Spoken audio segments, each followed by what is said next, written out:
Get your free copy of the complete tutorial at www.teachucomp.com/free.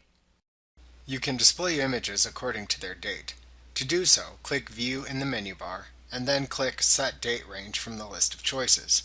In the Set Date Range dialog box that appears, select a date range by entering a start and end date for the filter.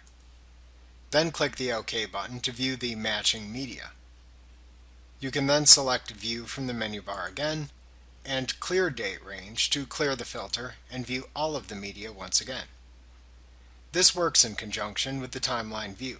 To both show and hide the timeline view above the media in the organizer window, select View, Timeline from the menu bar.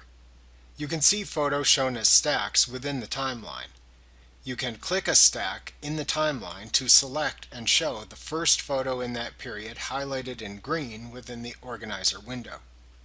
If available, you can click the left and right pointing arrows at the far ends of the timeline to scroll through the years in the timeline.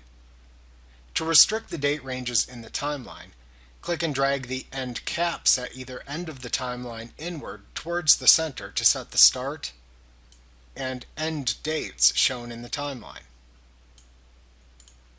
This is the same thing as using the Set Date Range command to select the date values used to filter the photos.